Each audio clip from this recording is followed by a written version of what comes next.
વહાલા અને પ્રિય વિદ્યાર્થી મિત્રો, ST Patel commerce institute YouTube ચેનલમાં આપ સૌનું હાર્દિક સ્વાગત છે. આજના વિડિયો લેક્ચર અંદર મિત્રો આપણે આપણા સ્ટડી મટીરીયલ્સનો ક્વેશ્ચન નંબર 06 સોલ્વ કરાવીશું. જે ક્વેશ્ચન ટેક્સ્ટ બુકનો છે, તો ટેક્સ્ટ બુકનો કયા નંબરનો પ્રશ્ન છે? તો આ ટેક્સ્ટ બુકનું ઉદાહરણ છે ઉદાહરણ નંબર 15. અહીંયા હું લખી જ નાખું ઉદાહરણ નંબર 1515 અને કયા નંબરના પેજ પર આવેલ છે એ પણ અહીંયા હું લખી નાખું. પેજ નંબર આ 1 અને 5 વચ્ચે કઈ કિંમતો મળે? તો કે સર 2, 3 અને 4.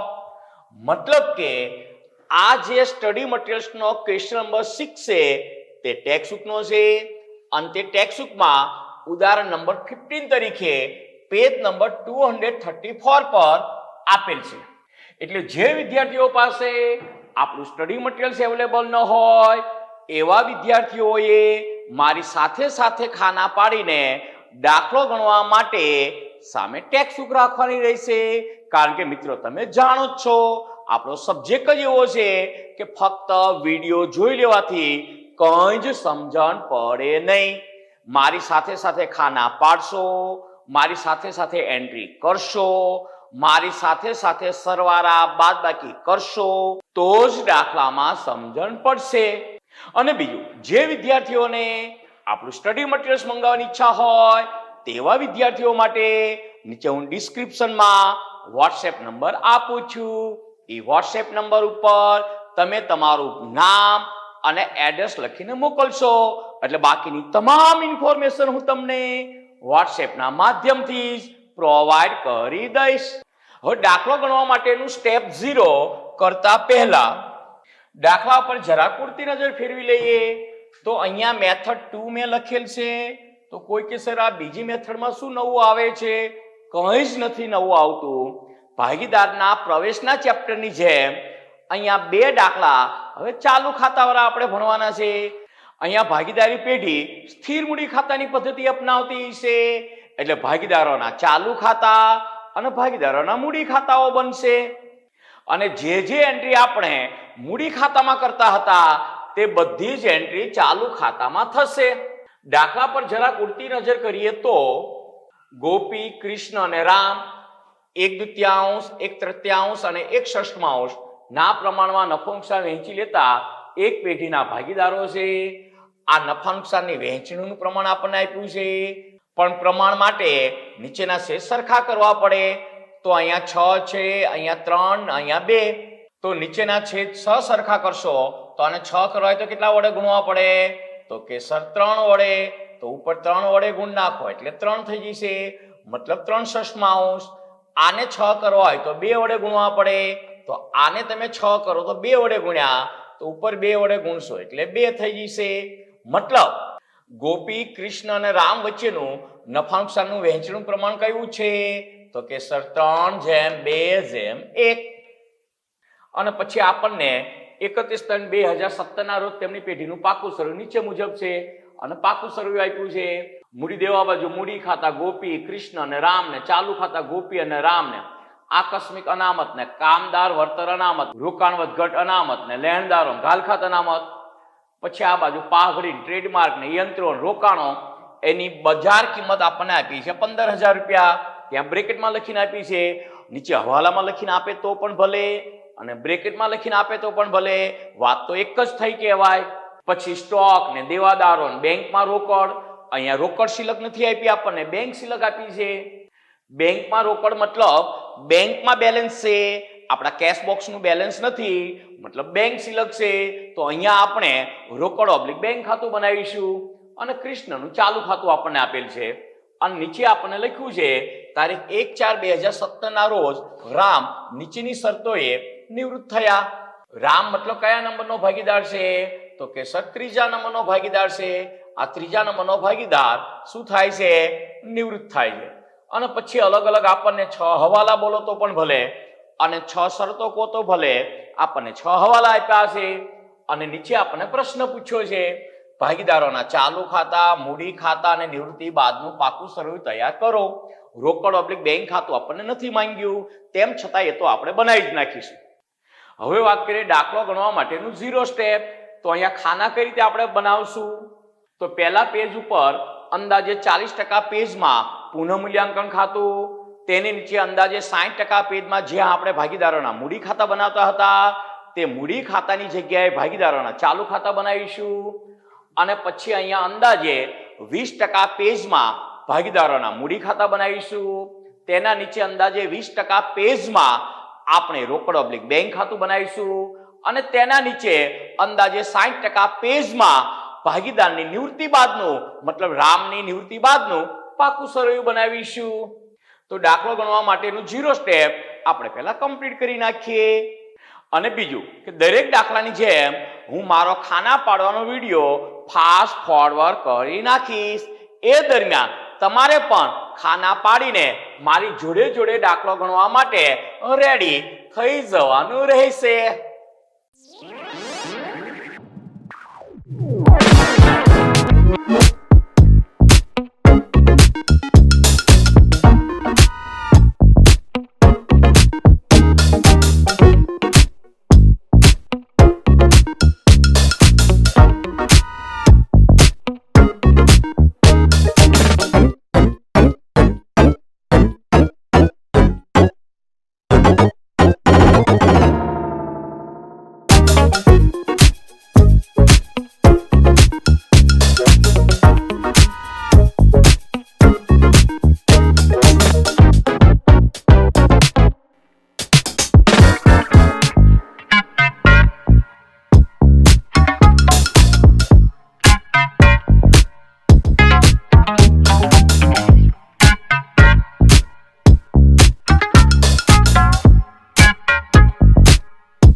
દાખલો ગણવા માટેનું 0 સ્ટેપ અહીંયા આપણું કમ્પ્લીટ થાય છે. જરાક નજર ફેરવી લો તો અહીંયા પહેલા પેજ ઉપર અંદાજે 40% પેજમાં પુનઃમૂલ્યાંકન ખાતું બનાવ્યું. તેના નીચે અંદાજે 60% પેજમાં ભાગીદારોના ચાલુ ખાતા બનાવ્યા.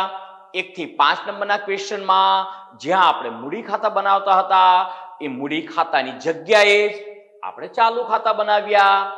કારણ કે 1 થી 5 નંબરના ક્વેશ્ચનમાં જે એન્ટ્રી મૂડી ખાતામાં થતી હતી તે બધી જ એન્ટ્રી ચાલુ ખાતામાં થશે. એટલે ઝડપમાં એન્ટ્રી કરવામાં કોઈ શરત ચૂક થાય નહીં. ક્વેશ્ચન નંબર 1 થી 5 જેવો જ છે, ખાલી સામાન્ય ફેરફાર એક જ છે. તો કે સર કયો ફેરફાર છે?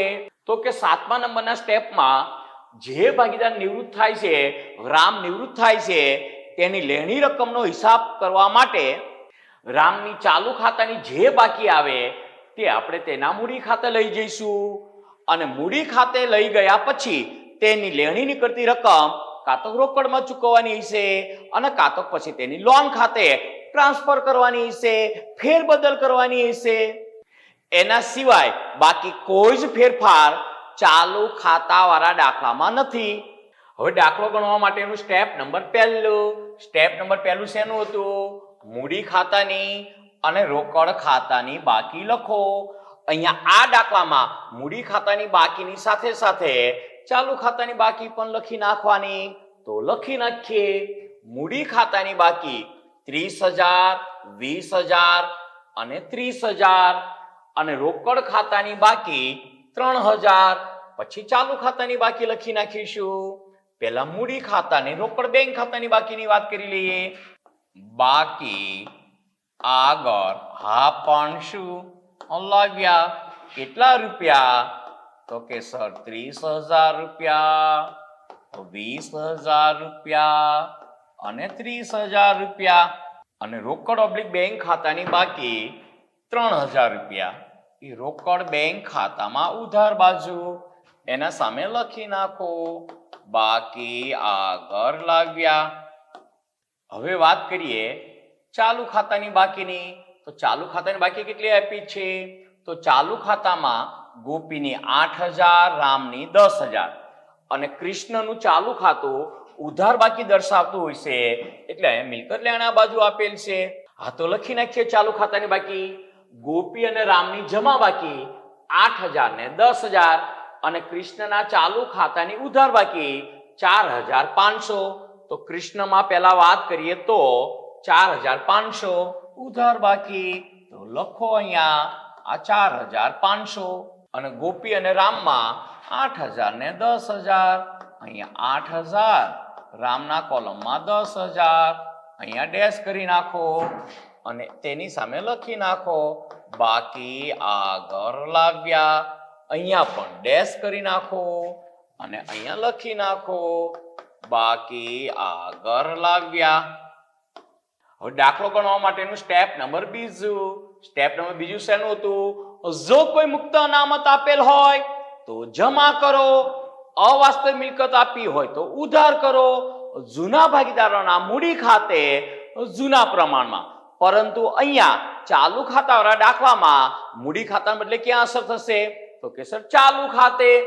જો તો 5 મુક્ત અનામતોમાંથી એક નામ આપેલ છે તો કે સર એક નામ આપેલ છે આકસ્મિક અનામત 12,000 રૂપિયા અને અવાસ્તવિક મિલકતોના 3 નામ એમાંથી એક પણ આપેલ નથી. અને બીજા સ્ટેપની એક એન્ટ્રી થશે આકસ્મિક અનામત ₹12,000 ની વહેંચણી કરવાની. અને નફા નુકસાનનું જૂનું પ્રમાણ કયું છે? તો કે સર 3:2:1. તો વહેંચી દો 12,000 ને 3:2:1 માં ભાગીદારોના ચાલુ ખાતે. લખો આકસ્મિક અનામત ખાતે. હવે આકસ્મિક અનામત 12,000 એને કયા પ્રમાણ વહેંચવાનું? 3:2:1 માં. તો જેમનો સરવાળો કેટલો થશે? 3 + 2 + 1 મતલબ કે 6. તો 12,000 ભાગ્યા 6 એટલે એક ભાગની કિંમત કેટલી થશે? 2,000. 2,000 ગુણ્યા 3 મતલબ 6,000 રૂપિયા. 2,000 ગુણ્યા 2 મતલબ 4,000 રૂપિયા અને 2,000 ગુણ્યા 1 મતલબ 2,000 રૂપિયા. કુલ 12,000 રૂપિયા 3:2:1 માં વહેંચાઈ ગયા. હવે દાખલો ગણવા માટેનું સ્ટેપ નંબર ત્રીજું. ત્રીજા નંબરનું સ્ટેપ શેનું હતું? ચોક્કસ હેતુ માટેની અનામતની નોંધ કરો. ચોક્કસ હેતુ માટેની 2 અનામતો, રોકાણ વધઘટ ભંડોળ અને કારીગર અકસ્માત વળતર અનામત. અને આ દાખલામાં આપણને બંને આપેલ છે, કામદાર વળતર અનામત અને રોકાણ વધઘટ અનામત. કામદાર વળતર અનામત 9,000 રૂપિયા અને રોકાણ વધઘટ અનામત 15,000 રૂપિયા. હવે પહેલા કામદાર વળતર અનામતની વાત કરીએ તો તે કયા ચોક્કસ હેતુ માટે ઊભું કરેલું હોય? તો કે સર અકસ્માતના દાવાની જોગવાઈ કરવા માટે, અકસ્માતના દાવાની ચૂકવણી કરવા માટે. અને અકસ્માતના દાવાની જોગવાઈની જો કોઈ રિક્વાયરમેન્ટ હોય, જો કોઈ જરૂરિયાત હોય તો તેની માહિતી ક્યાં આપેલ હોય? હવાલાની અંદર. જો તો હવાલામાં અકસ્માતના દાવા વિશે, અકસ્માતના દાવાની જોગવાઈ વિશે કઈ માહિતી આપેલ છે? તો કે સર ના. તો જોગવાઈની કોઈ જ રિક્વાયરમેન્ટ નહીં હોય. મતલબ કામદાર વળતર અનામત 9,000 અને તેમાંથી તેની જોગવાઈ 0 રૂપિયા બાદ કરો એટલે 9,000 રૂપિયા પૂરેપૂરા શું થઈ ગયા કહેવાય? મુક્ત થઈ ગયા કહેવાય. અને મુક્ત થયેલું ચોક્કસ હેતુ માટેનું અનામત બીજા સ્ટેપની જેમ જૂના ભાગીદારોને જૂના પ્રમાણમાં વહેંચી દો. તો લખો અહીંયા કામદાર વળતર અનામત ખાતે. 9000 રૂપિયાને 3:2:1 માં એટલે 9000 ભાગ્યા જેમનો સરવાળો 6 ગુણ્યા 3 ઇઝ ઇક્વલ ટુ એટલે 4500 પછી 2 ઇઝ ઇક્વલ ટુ એટલે 3000 રૂપિયા અને 1 ઇઝ ઇક્વલ ટુ એટલે 1500 રૂપિયા. હવે વાત કરીએ બીજું ચોક્કસ હેતુ માટેનું અનામત, રોકાણ વધઘટ અનામત. આ રોકાણ વધઘટ અનામત 15000 રૂપિયા તે કયા ચોક્કસ હેતુ માટે ઊભું કરેલું હોય? તો કે રોકાણોના ભાવ ઘટાડાને, રોકાણોના નુકસાનને માંડી વાળવા માટે. તો તેના પહેલા આપણે કોનો હવાલો કરવો પડશે? તો રોકાણોનો. તો રોકાણોનો હવાલો શું આપણને આપ્યો છે? તો અહીંયા લખ્યું છે રોકાણો અને બજાર કિંમત 15000 રૂપિયા. આઉટર કોલમમાં આપણને આપ્યા છે 40000 રૂપિયા. એનો મતલબ એવો થયો આ ચોપડે દર્શાવેલ 40000 રૂપિયા રોકાણોની જે આઉટર કોલમની રકમ છે તે આપણી પડતર કિંમત છે, તે આપણી ખરીદ કિંમત છે. અને હાલમાં એની બજારમાં કેટલી કિંમત થઈ ગઈ છે? 15000 રૂપિયા. તો ભાગીદારની નિવૃત્તિ વખતે બજાર કિંમતે રોકાણો નોંધવા પડે. પુનર્ગઠન વખતે મિલકતો બજાર કિંમતે નોંધાય. તો રોકાણો લખો 15000 રૂપિયા. પાકા સરવૈયામાં અહીંયા 15000 રૂપિયા રોકાણો. જો તો રોકાણો હતા કેટલાના? તો કે સર 40000 રૂપિયાના. 40000 ના રોકાણો 15000 ના થઈ ગયા. એનો મતલબ 25000 રૂપિયાનું રોકાણોમાં નુકસાન આવ્યું. અને એના માટે આપણે બચાવીને કેટલા રાખ્યા હતા? તો 15000 રૂપિયા. તો 15000 રૂપિયામાંથી 25000 નું નુકસાન બાદ કરશો તો -10000. મતલબ કે 10000 રૂપિયા અનામતના ખૂટે છે. તો એ 10000 રૂપિયાની જોગવાઈ ક્યાંથી કરીશું? પુનઃ મૂલ્યાંકન ખાતામાંથી. તો લખો 10000 રૂપિયા અને સામેના ખાતાનું નામ લખાય રોકાણો ખાતે. હવે કોઈ વિદ્યાર્થીનો પ્રશ્ન હોય કે સર આની આમનોંધ શું થઈ કહેવાય? તો એકદમ સહેલું. રોકાણ વધઘટ અનામત ખાતે ઉધાર 15000 રૂપિયા. પછી પુનઃ મૂલ્યાંકન ખાતે ઉધાર 10000 રૂપિયા. તે રોકાણો ખાતે જમા 25000 રૂપિયા. રોકાણોના ખાતાની બાકી 40000 રૂપિયા છે અને રોકાણો ખાતે 25000 રૂપિયા જમા કરો. એટલે હવે રોકાણોના ખાતાની બાકી 15000 રૂપિયા થઈ જશે. 15000 રૂપિયા વચ્ચે એ આપણે નવા પાકા સરવૈયામાં દર્શાવી દીધા. રોકાણો 15000 રૂપિયા. ચલો હવે દાખલો ગણવા માટેનું સ્ટેપ નંબર 4. ચોથા નંબરનું સ્ટેપ શેનું હતું? તો કે સર પાઘડીની નોંધ કરો. જો તો આપણે કોઈ પાઘડી દર્શાવેલ છે? તો કે સર હા 1500 રૂપિયા પાઘડી. તો આપણે દર્શાવેલ પાઘડી જો કોઈ હોય તો જૂના ભાગીદારોના મૂડી ખાતે માંડી વાળો. આ દાખલામાં ચાલુ ખાતે લખો પાઘડી ખાતે. 1500 ને 3:2:1 માં એટલે 1500 ભાગ્યા 6 ગુણ્યા 3 ઇઝ ઇક્વલ ટુ એટલે આવશે 750. પછી 2 ઇઝ ઇક્વલ ટુ એટલે આવશે 500 અને 1 ઇઝ ઇક્વલ ટુ એટલે આવશે 250. હવે વાત કરીએ નિવૃત્ત થતા ભાગીદારના ભાગની પાઘડીના હવાલાની. અને એ તો આપણે ઘણી વખત કહી દીધું છે. જો આપણને નવું પ્રમાણ આપ્યું હોય તો વર્કિંગ નોટમાં અથવા તો રફ વર્કમાં જઈને ડાયરેક્ટ પાઘડીનો હવાલો શોધી નાખવાનો. અને જો આપણને લાભનું પ્રમાણ આપ્યું હોય તો નિવૃત્ત થતા ભાગીદારના ભાગની પાઘડી તેના મૂડી ખાતે, આ દાખલામાં વાત કરીએ તો તેના ચાલુ ખાતે જમા કરવાની. અને નવી પેઢીના ભાગીદારોના ચાલુ ખાતે લાભના પ્રમાણમાં ઉધાર કરવાની. હવે જો તો અહીંયા આપણને નવું નફા નુકસાનનું પ્રમાણ આપેલ છે કે પછી લાભનું પ્રમાણ આપેલ છે? તો અહીંયા છઠ્ઠા નંબરનો હવાલો ગોપી અને કૃષ્ણનું નવું પ્રમાણ 2:1 રાખવું. તો પછી આપણે વર્કિંગ નોટમાં જઈને જ પાઘડીનો હવાલો શોધી નાખીશું અગાઉના દાખલાની જેમ. અને પાંચમા હવાલામાં કહ્યું છે પેઢીની પાઘડી મતલબ પેઢીની કુલ પાઘડી નું મૂલ્યાંકન ₹60000 કરવામાં આવ્યું. તો પાઘડીનો હવાલો શોધી નાખો. વર્કિંગ નોટમાં જઈને લખો. અહીંયા શું લખશો? તો કે સર વર્કિંગ નોટ. શેની વર્કિંગ નોટ? તો કે સર પાઘડીનો હવાલો. પાઘડીનો. કોઈ પૂછે કેવો વાલો? તો શું કહેવાય? હવાલો. હવે આની ગણતરી તો તમને ખબર જ છે. પેલા ઉપર 3 લાઈન શેના માટે રાખી દો? તો કે સર ડિટેલ્સ લખવા માટે.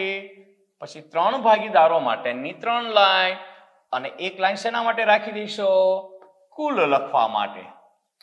આ લેફ્ટ હેન્ડ સાઈડની કવરિંગ લાઈન, અહીંયા ભાગીદારોના નામ લખીશું. અહીંયા પેઢીની કુલ પાઘડી જૂના પ્રમાણમાં જમા, પેઢીની કુલ પાઘડી નવા પ્રમાણમાં ઉધાર, અને અહીંયા આપણે ઉધાર કે જમા તફાવત લખી નાખીશું. લખો. અહીંયા શું લખશો? ભાગીદાર. અહીંયા પાઘડી, પેઢીની કુલ પાઘડી અથવા પેઢીની પાઘડી. પેઢીની પાઘડી કયા પ્રમાણમાં? જૂના પ્રમાણમાં. જૂના પ્રમાણમાં શું થશે? જમા. અહીં લખો પેઢીની પાઘડી.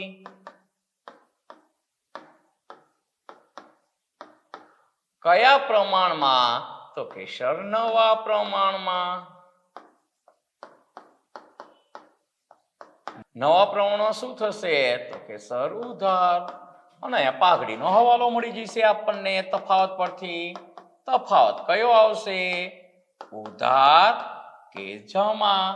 અને ઉધાર અને જમા રકમો સરખી થઈ જશે, મતલબ અહીંયા ડેશ. અહીંયા ભાગીદારના નામ લખી નાખો.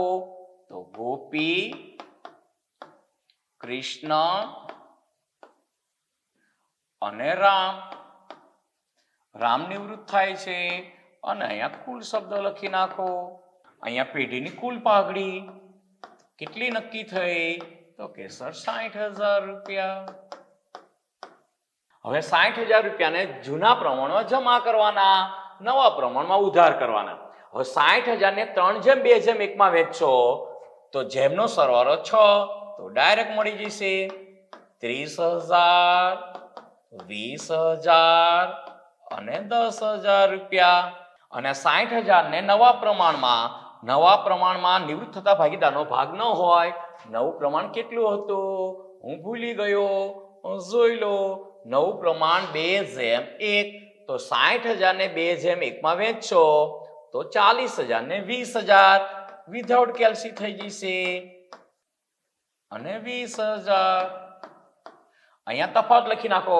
30,000 ને 40,000 વચ્ચેનો તફાવત કેટલો? 10,000. કયો તફાવત? કઈ રકમ મોટી? 40,000, મતલબ ઉધાર. 20,000 ને 20,000 વચ્ચેનો તફાવત કેટલો? ડેશ અથવા તો શું કહેવાય? શૂન્ય. 10,000 ને ડેશ વચ્ચેનો તફાવત કેટલો? 10,000. કયો તફાવત? તો મોટી રકમ 10,000, જમા રકમ મતલબ જમા તફાવત. અને મેં તમને ગયા દાખલામાં જ વાત કરી હતી કે ચાલુ રહેતા ભાગીદારોના ખાતે અહીંયા ઉધાર રકમો જે દર્શાવે છે તે લાભનું પ્રમાણ દર્શાવે છે. તો આ દાખલામાં લાભનું પ્રમાણ કેટલું હશે? 10,000:0. મતલબ કે જો લાભનું પ્રમાણ શોધ્યું હોત તો બધો જ લાભ ગોપીને મળે છે તેવું આપણે કહીએ. પરંતુ અહીંયા લાભના પ્રમાણની આપણે રિક્વાયરમેન્ટ છે જ નહીં. પાઘડીનો હવાલો તો આપણને મળી ગયો છે. તો આના પરથી શું આમનોંધ થઈ? તો એકદમ સહેલું. ગોપીના ચાલુ ખાતે ઉધાર 10,000 રૂપિયા. બીજા દાખલામાં મૂડી ખાતે, પરંતુ આ દાખલા માટે કયા ખાતે લખાય છે? ચાલુ ખાતે. ગોપીના ચાલુ ખાતે ઉધાર 10,000 રૂપિયા તે રામના ચાલુ ખાતે જમા 10,000 રૂપિયા. પાઘડીની એન્ટ્રી થઈ ગઈ, લખી નાખો. ગોપીના ચાલુ ખાતે ઉધાર 10,000 રૂપિયા અને રામના ચાલુ ખાતે જમા 10,000 રૂપિયા. સામસામેના ખાતાના નામ લખાય તો અહીંયા શું લખશો? રામના હા પણ શું ચાલુ ખાતે. અહીંયા ડેશ થઈ જશે અને અહીંયા કોનું નામ લખશો? સામેના ખાતાનું નામ. ગોપીના હા પણ શું ચાલુ ખાતે અને અહીંયા ડેશ ચલો દાખલો ગણવા માટેનું સ્ટેપ નંબર 5મો. 5મા નંબરનું સ્ટેપ શેનું હતું? તો કે સર હવાલાની નોંધ કરો. તો હવાલાની નોંધો કરી નાખીએ. પહેલા હવાલાની વાત કરીએ તો યંત્રોની કિંમત 10% થી વધારવી, મતલબ 10% વધારવી, તો વધારી દઈએ. યંત્રો આપણને કેટલાના આપેલ છે? 60,000. એમાં 10% વધારવાની, તો 60,000 ના 10% 6,000, મતલબ કેટલા રૂપિયાના યંત્રો થશે? તો કે સર 66,000 રૂપિયાના. લખો યંત્રો. હવે ફરીથી જો યંત્રો હતા કેટલા રૂપિયાના? તો કે સર 60,000 રૂપિયાના. થયા કેટલા રૂપિયાના?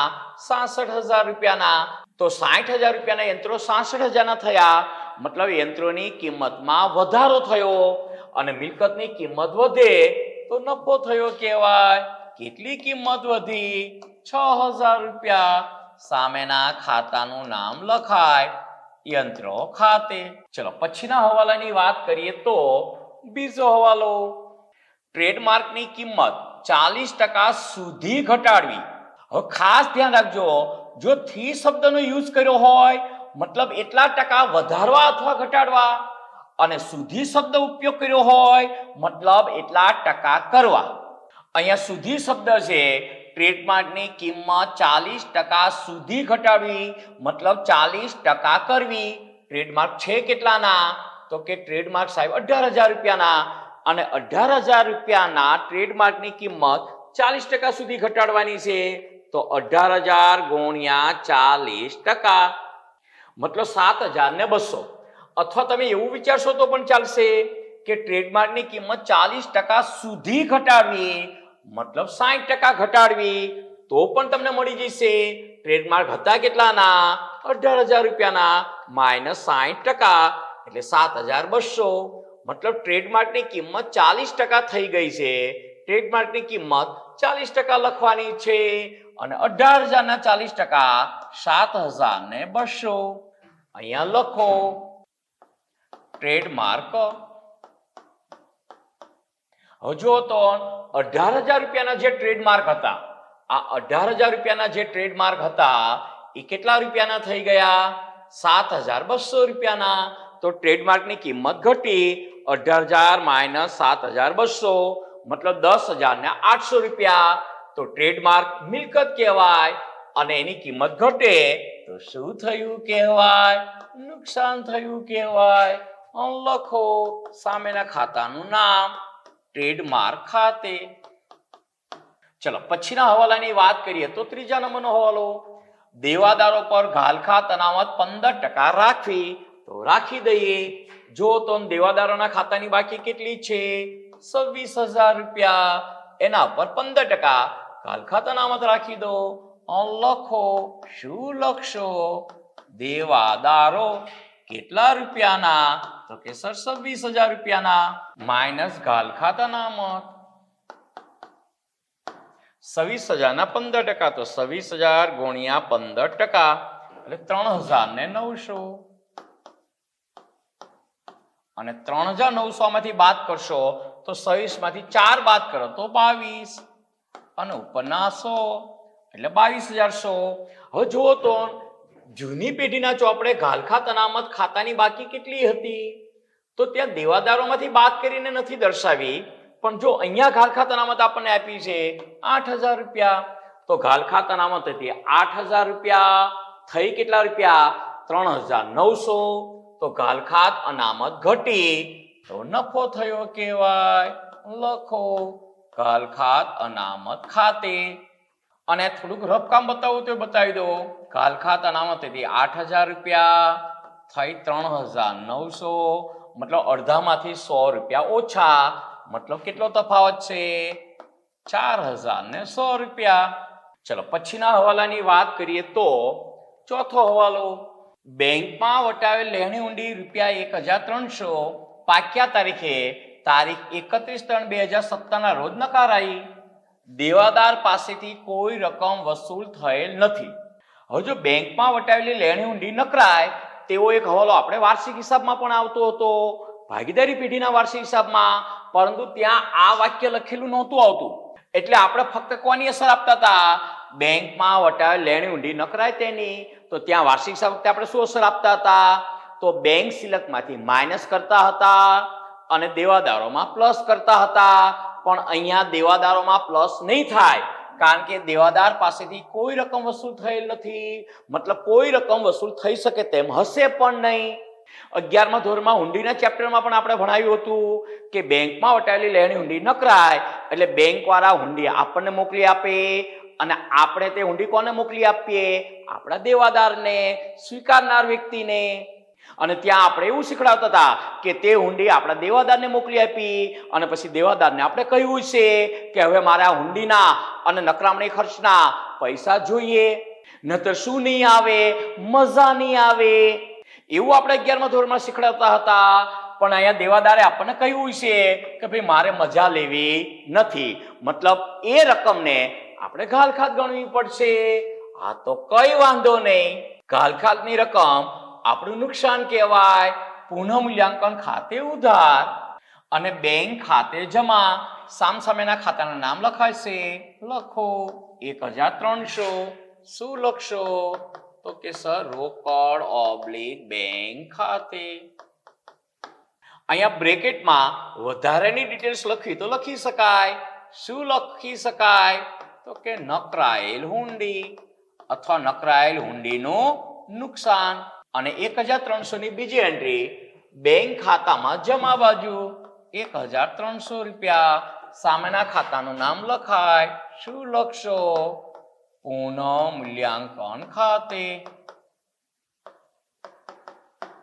ચલો ત્યાર પછીના હવાલાની વાત કરીએ તો 5મો હવાલો પેઢીની પાઘડીની વાત કરી છે, એનો હવાલો આપણે આપી દીધો.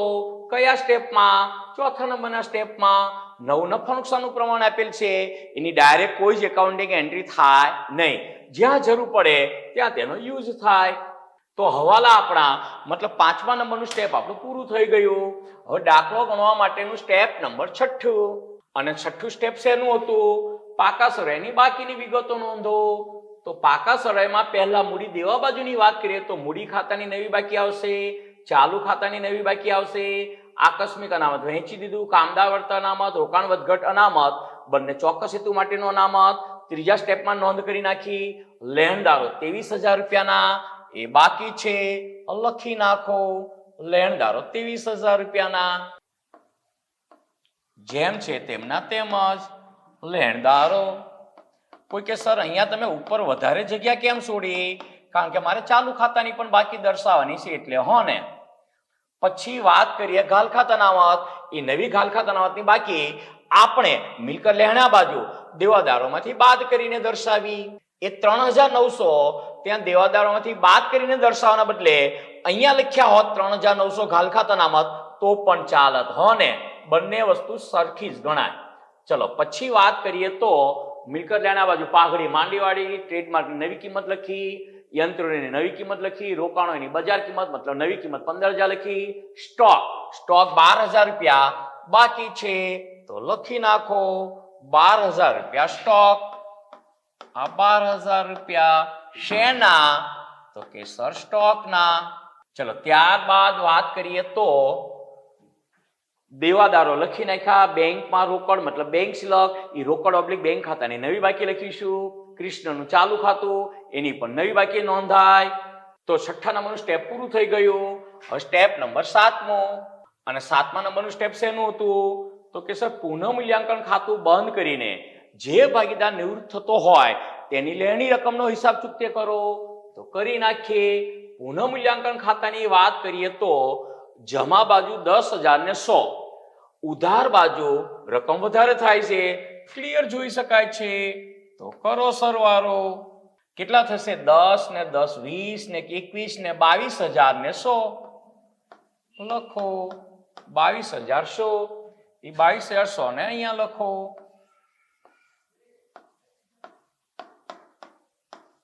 અને 22100 માંથી 10100 બાદ કરશો તો આવશે 12000. હવે આ 12000 રૂપિયા પુનઃ મૂલ્યાંકન ખાતાની ઉધાર બાકી શું દર્શાવે છે? તો કે સર ખોટ. ક્યાં લઈ જવાય? તો આ દાખલાની વાત કરીએ તો ભાગીદારોના ચાલુ ખાતે. કયા ભાગીદારોના ચાલુ ખાતે? જૂની પેઢીના ભાગીદારો ખાતે જૂના પ્રમાણમાં ગોપી, કૃષ્ણ અને રામ. તો 12,000 ને જૂના પ્રમાણમાં મતલબ 3:2:1 માં વહેંચો તો 3 + 2 + 1 એટલે જેમનો સરવાળો 6. 12,000 ભાગ્યા 6 એટલે 2,000. એક ભાગની કિંમત 2,000.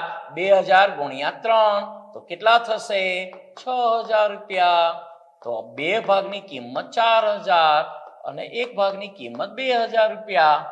થઈ ગયા 12,000 રૂપિયા 3:2:1 માં. એની એન્ટ્રી ક્રોસ કરાવી દો. અહીંયા લખો, સામેના ખાતાનું નામ લખાય. પુનઃ હા પણ શું? મૂલ્યાંકન ખાતે 6,000,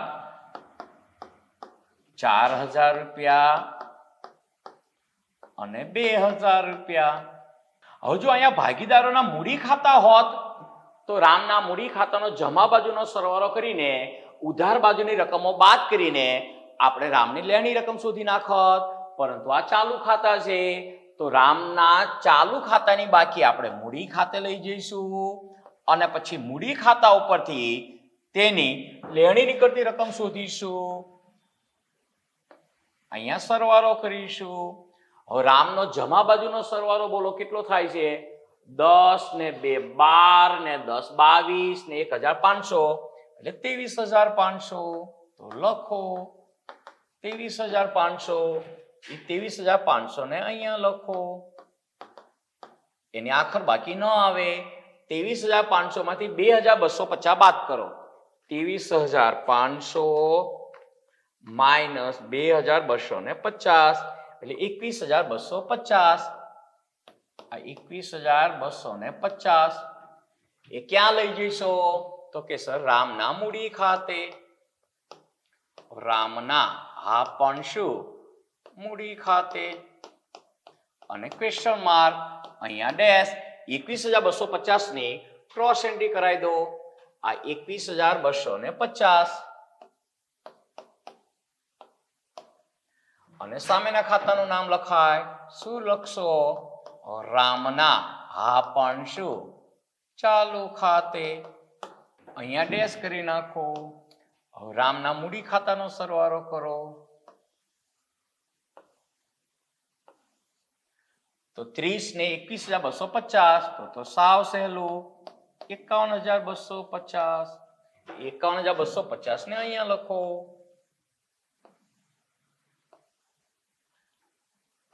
આ 51,250 આખરની બાકી નહીં આવે તો 51,250. આ રામની લેણી નીકળતી રકમ છે અને લેણી નીકળતી રકમ વિશે કંઈ જ આપણને માહિતી નથી આપી તો પછી ક્યાં ટ્રાન્સફર આપશો? તેની લોન ખાતે. તો અહીંયા લખી નાખો રામની હા પણ શું? લોન ખાતે. અને ખૂટતી રકમ શોધી છે એટલે ક્વેશ્ચન માર્ક. 51,250 ને અહીંયા લખી નાખો. આપણી પેઢીનું દેવું કહેવાય 51,250. અને શું લખશો? તો કે સર રામની લોન. ચલો 7મું સ્ટેપ પૂરું થઈ ગયું. એકદમ સહેલું. જો મૂડી ખાતા આપણે બનાવ્યા હોત તો ડાયરેક્ટ મૂડી ખાતાના સરવાળા ઉપરથી ખૂટતી રકમ આપણે રામની લોન ખાતે ટ્રાન્સફર આપત. પરંતુ અહીંયા ચાલુ ખાતા બનાવેલ છે મતલબ ભાગીદારો તેમના મૂડી ખાતાની સ્થિર પદ્ધતિ અપનાવે છે. સ્થિર મૂડી ખાતાની પદ્ધતિ અપનાવે છે તો રામના ચાલુ ખાતાની બાકી જે કંઈ આવે તે તેના મૂડી ખાતે ટ્રાન્સફર આપવાની અને મૂડી ખાતાનો જે તફાવત આવે તે તેની લેણી નીકળતી રકમ કહેવાય. અને તે તેની લેણી નીકળતી રકમ કાં તો રોકડમાં ચૂકવતા હશે કાં તો લોન ખાતે ટ્રાન્સફર કરતા હશે. કઈ માહિતી નથી આપી મતલબ તેની લોન ખાતે લઈ ગયા 51,250 અને જ્યાં સુધી તે રકમ ન ચૂકવીએ ત્યાં સુધી તે રકમ પેઢી માટે દેવું ગણાય. મતલબ મૂડી દેવા બાજુ રામની લોન. હવે દાખલો ગણવા માટેનું સ્ટેપ નંબર 8મું. મૂડી ખાતાની, ચાલુ ખાતાની, રોકડ/બેંક ખાતાની બાકી શોધીને પાકા સરવાળામાં દર્શાવો અને પછી પાકા સરવાળાનો સરવાળો કરો એટલે આપણો દાખલો ફિનિશ થઈ જશે. ચલો કરી નાખીએ ફટાફટી સરવાળો. હું કેલ્સી લઈ જ લઉં. ચલો પહેલા ચાલુ ખાતાની વાત કરીએ તો ચાલુ ખાતામાં ગમે તે બાજુનો સરવાળો વધારે હોઈ શકે હો ને, તો 1/1 લેવા જોઈશે. ગોપીની વાત કરું તો ઉધાર બાજુ 16,750 જેવા થાય છે અને જમા બાજુ 8 ને 6 14 ને 4 18, એટલે ગોપીના જમા બાજુનો સરવાળો વધારે છે. જ્યારે કૃષ્ણમાં વાત કરીએ તો આ બાજુ 5 ને 4 9 અને આ બાજુ થશે 7,000, એટલે કૃષ્ણનો ઉધાર બાજુનો સરવાળો વધારે થાય છે. કઈ વાંધો નહીં. પેલા ગોપીની વાત કરીએ તો 8 ને 6 14 ને 4 18, મતલબ 18,500. એ 18,500 અહીંયા લખો. 18,500 માંથી કેટલા બાદ કરવાના? તો કે 16,750. 18,500 માઇનસ 16,750 એટલે 1,750. આ 1,750. હવે વાત કરીએ કૃષ્ણની, તો આ 5,000 ને 4,000, તો 5 ને 4 9,000. એ 9,000 ને અહીંયા લખો. 9,000 માંથી 7,000 બાદ કરો એટલે 2,000. આની સામે લખી નાખો. આખર બાકી મતલબ શું લખાય? બાકી આગળ લઈ ગયા. બાકી આગળ લઈ ગયા અને ખૂટતી રકમ લાવ્યા એટલે ક્વેશ્ચન માર્ક. અહીંયા પણ લખી નાખો. શું લખશો? બાકી આગળ લઈ ગયા અને ખૂટતી રકમ બેલેન્સિંગ ફિગર મતલબ ક્વેશ્ચન માર્ક. હવે ગોપીના ચાલુ ખાતાની જમા બાકી છે અને કૃષ્ણના ચાલુ ખાતાની ઉધાર બાકી છે. એ તો તમને ખબર જ હોય પાકા સરયામાં દર્શાવવામાં. અહીંયા લખો ગોપીનું હા પણ શું ચાલુ ખાતું અથવા ચાલુ ખાતે કેટલા રૂપિયા? 1,750. હવે કૃષ્ણનું ચાલુ ખાતું આ 1,750 જમા બાકી અને 2,000 રૂપિયા ઉધાર બાકી. તે અહીંયા લખાય છે. લખો કૃષ્ણનું હા પણ શું ચાલુ ખાતું કેટલા રૂપિયા બાકી દર્શાવે છે? 2,000 રૂપિયા. હવે મૂડી ખાતાની રોકડ ઓબ્લિક બેંક ખાતાની બાકી સુધી નાખો. તેની તે જ રકમ 30,000, 20,000, આ 30,000, આ 20,000, એમાંથી ડેશ બાદ કરો તો 30,000, 20,000 અને અહીંયા લખી નાખો બાકી આગળ લઈ ગયા ક્વેશ્ચન માર્ક. અને 30,000 ને 20,000 ને અહીંયા દર્શાવી દો. ભાગીદારોની હા પણ શું મૂડી. કોણ? તો કે સર ગોપી અને કૃષ્ણ. કેટલા રૂપિયા બાકી આવી? 30,000 અને 20,000. તો નવી પેઢીની કુલ મૂડી કેટલી થઈ? તો કે સર 50,000 રૂપિયા. રોકડ ઓબ્લિક બેંક ખાતાની વાત કરો તો આ 3,000 એ અહીંયા લખો અને 3,000 માંથી 1,300 બાદ કરશો તો સાવ સહેલું 1,700 રૂપિયા. તેની સામે લખી નાખો બાકી આગળ લઈ ગયા બેલેન્સિંગ ફિગર ક્વેશ્ચન માર્ક. અને 1,700 ને અહીંયા લખી નાખો રોકડ ઓબ્લિક બેંક શિલક. જો કે અહીંયા ફક્ત બેંક શિલક લખ્યું તો પણ ચાલત હો ને. કેટલા રૂપિયા?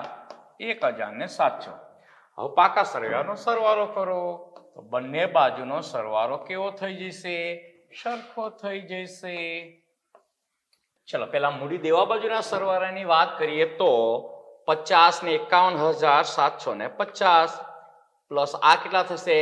તો કે 74,250. આ 74,250 એટલે 1,26,000 રૂપિયા. લખો 1,26,000 રૂપિયા. તેને અહીંયા લખી નાખો 1,26,000 રૂપિયા. હવે મિલકત લેવાના બાજુનો કરો તો આની વાત કરો તો 15 ને 66 મતલબ 81,000. પછી આ બે ની વાત કરો તો 29,000 ને 300, 29,300.